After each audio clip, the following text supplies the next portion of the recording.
Saudara-saudara yang dikasihi Tuhan Yesus, sebelum kita bersama-sama mendengarkan firman Tuhan dan merenungkannya, mari kita menghadap Tuhan di dalam doa.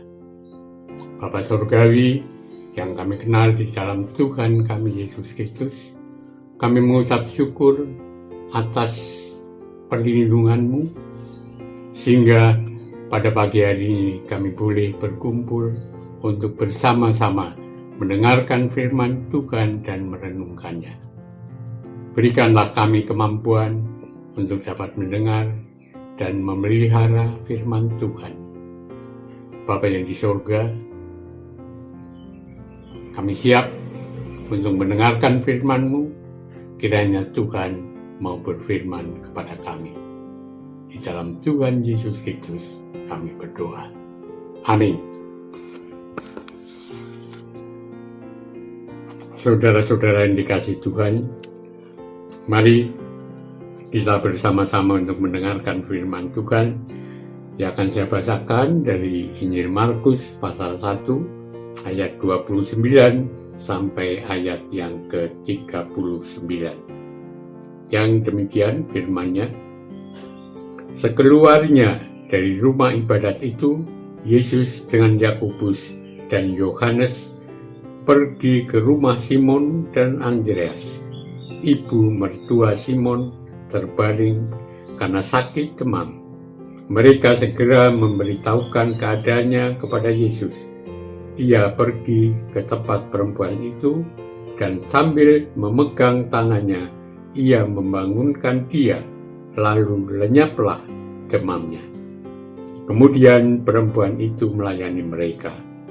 Menjelang malam, sesudah matahari terbenam, dibawalah kepada Yesus semua orang yang menderita sakit dan yang kerasukan setan. Maka berkerumunlah seluruh penduduk kota itu di depan pintu. Ia menyembuhkan banyak orang yang menderita bermacam-macam penyakit dan mengusir banyak setan. Ia tidak memperbolehkan setan-setan itu berbicara, sebab mereka mengenal dia. Pagi-pagi benar, waktu hari masih gelap, ia bangun dan pergi keluar. Ia pergi ke tempat yang sunyi dan berdoa di sana. Tetapi Simon dan kawan-kawannya menyusul dia. Waktu menemukan dia, mereka berkata, "Semua orang mencari engkau." Jawabnya, "Marilah kita pergi ke tempat lain, ke kota-kota yang berdekatan, supaya di sana juga aku memberitakan Injil, karena untuk itu aku telah datang." Lalu pergilah ia ke seluruh Galilea dan memberitakan Injil dalam rumah-rumah ibadat mereka dan mengusir setan-setan. Demikianlah firman Tuhan yang telah kita dengarkan bersama dari Markus 1 ayat 29 sampai 39. Berbahagialah orang yang mendengar firman Tuhan dan memeliharanya.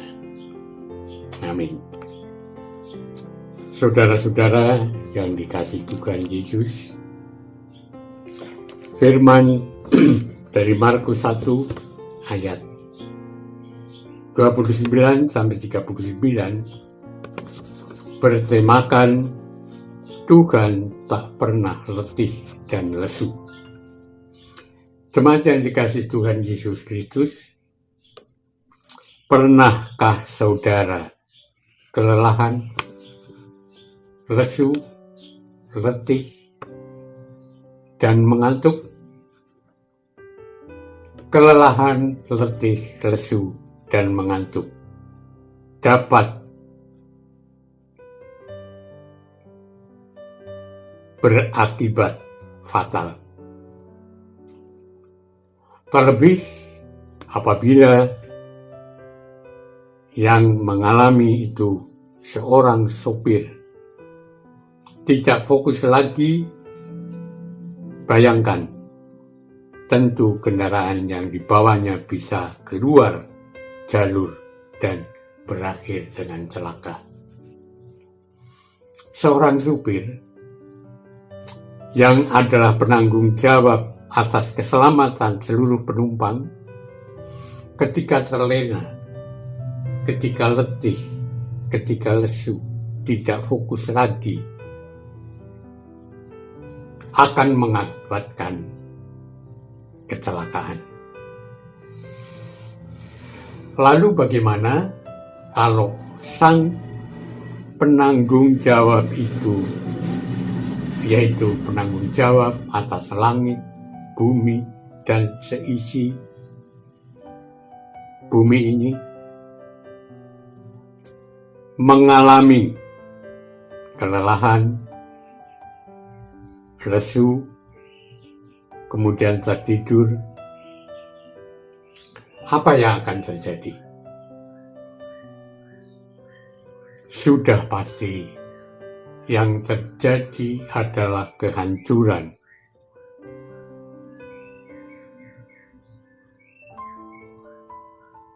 Saudara-saudara, itulah yang terlintas di benak umat Israel terhadap Tuhan Allah. Apakah memang benar demikian? Tuhan Allah mengalami kelelahan, lesu, lelah, kemudian mengantuk, kemudian juga mengabaikan umatnya. Jemaat yang dikasihi Tuhan Yesus, kalau kita baca dalam Yesaya 40 ayat 27, di situ dijelaskan bahwa bangsa ini digugat sebab mereka menganggap bahwa Tuhan telah menutup mata atas mereka. Hak-hak mereka tidak lagi diperhatikan. Negara mereka dikuasai bangsa lain. Mereka dan para pemimpin menjadi tawanan perang, dibawa ke pembuangan. Jadi mereka menganggap bahwa Tuhan tidak punya kuasa lagi untuk menyelamatkan mereka.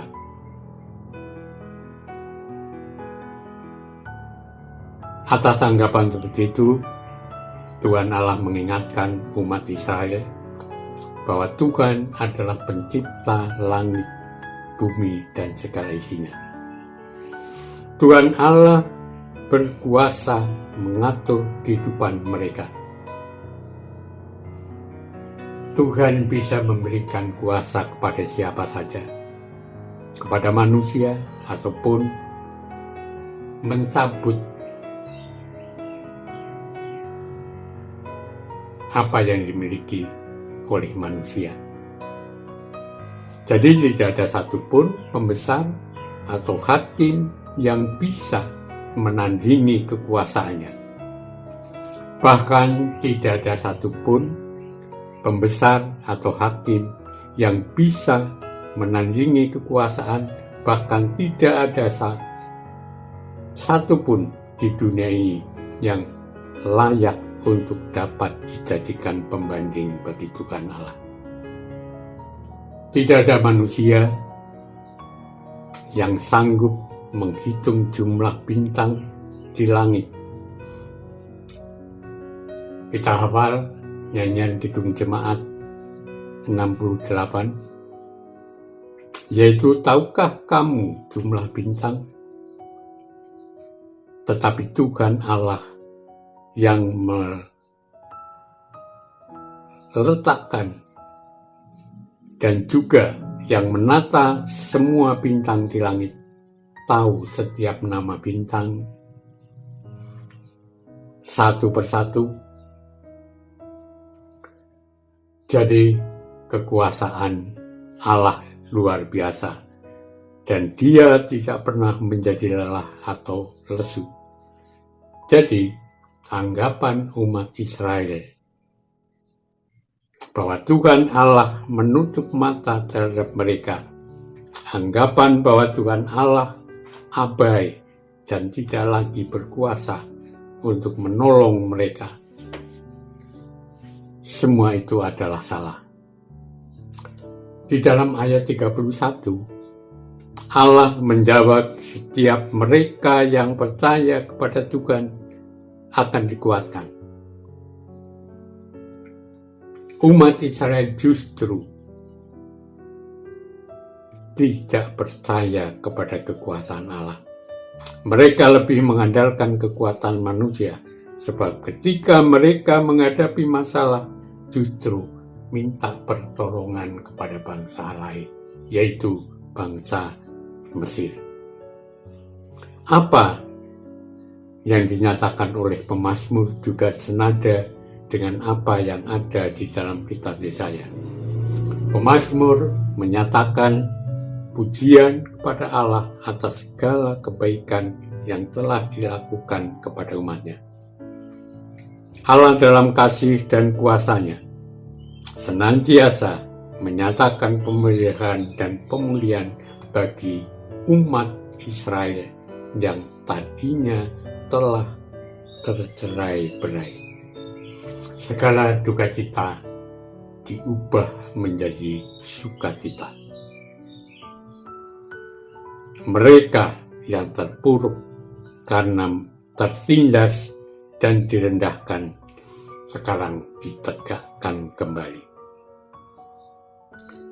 Saudara-saudara yang dikasihi Tuhan Yesus, kisah dalam Injil Markus 1 ayat 29 sampai ayat 39 di sini semakin menegaskan bahwa Tuhan tidak pernah menutup mata, apalagi abai dengan kondisi umat miliknya.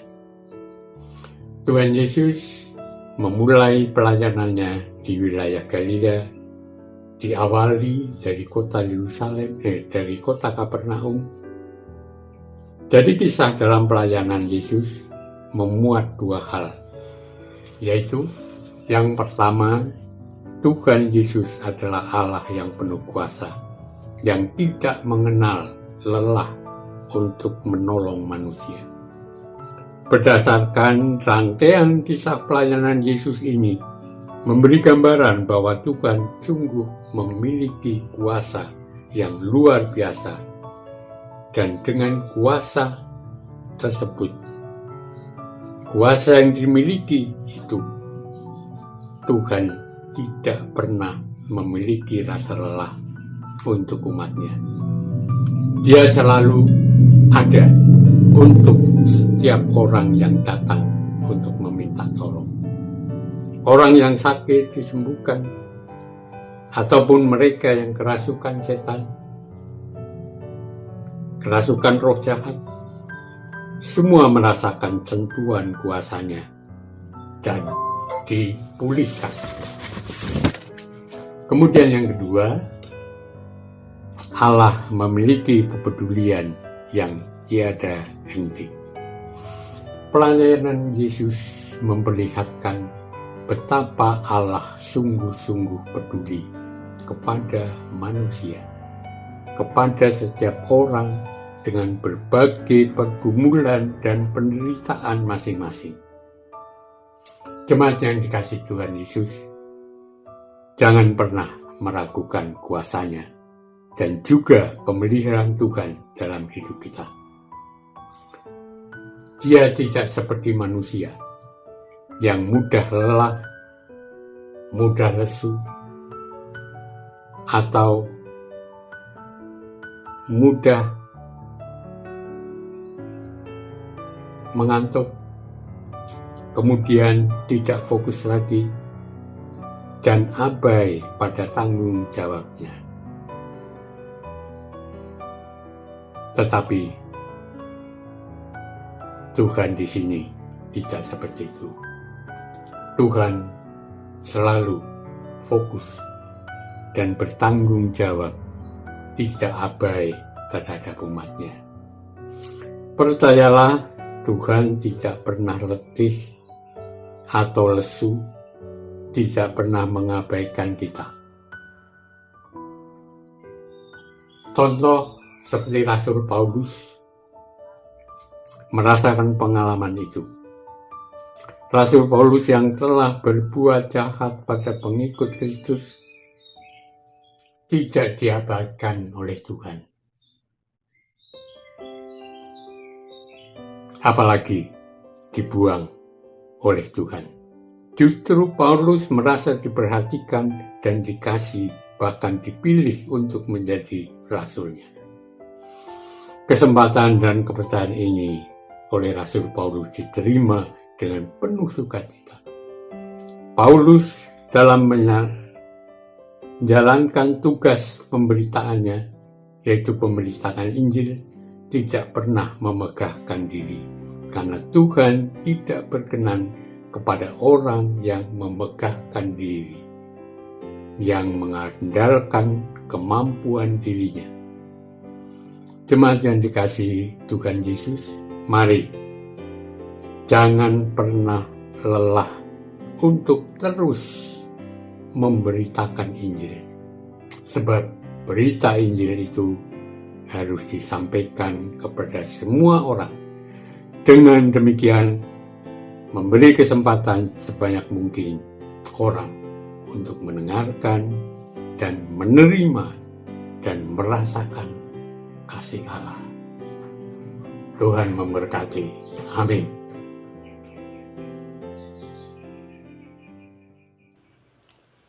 Mari saudara-saudara, kita memasuki saat hening.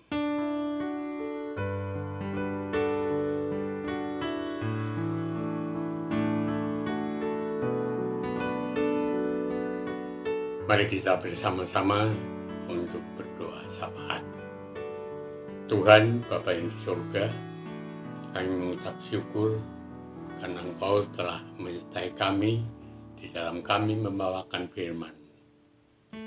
Biarlah Tuhan sendiri akan menanamkan firman ini kepada kami yang mendengarkan firman Tuhan. Bapa di surga, pada saat ini pula kami berdoa bagi saudara-saudara kami yang tidak dapat hadir pada saat ini. Kiranya Engkau sertai mereka supaya pergumulan-pergumulan mereka dapat diserahkan ke dalam tangan-Mu. Kami juga tidak lupa berdoa bagi saudara-saudara kami yang menderita sakit maupun dalam pemulihan, antara lain Bapak Mulyadi, Bapak Petrus Sugito, Ibu Murtiningsih, Bapak Sutrisno, dan juga Ibu Titi Widiningsih. Kiranya Tuhan berkati, Tuhan sembuhkan, pulihkan kembali, supaya dapat bersama-sama dengan kami untuk memuliakan nama-Mu, untuk mendengarkan firman. Kami juga berdoa bagi para adiyuswa yang karena keberadaannya sehingga mereka tidak dapat melakukan sesuatu hal. Tapi kami percaya Tuhan, biarpun dalam kondisi adiyuswa, kiranya Tuhan berikan semangat untuk tetap memelihara iman mereka masing-masing. Bapa di surga, kami juga berdoa bagi saudara kami, Lucia, yang pada saat ini telah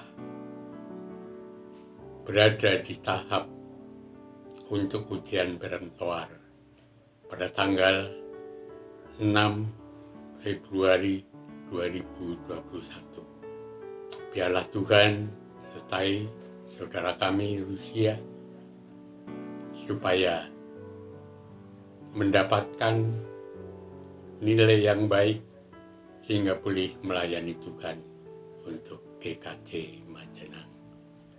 Kami juga berdoa bagi program-program gereja, baik yang telah dilakukan maupun yang belum. Kiranya Tuhan berkati, supaya segala program tersebut dapat sebagai alat untuk membangun gerejamu. Kami juga tidak lupa untuk bangsa dan negara kami, juga Tuhan pimpin para pemimpin bangsa kami. Kiranya Tuhan berikan kebijaksanaan supaya dapat melaksanakan mandat yang Tuhan berikan untuk memimpin bangsa dan negara kami. Bapa, biarpun pada saat ini masih dalam suasana COVID-19, tapi kami percaya bahwa kami masih dapat melaksanakan ibadah untuk memuliakan nama-Mu.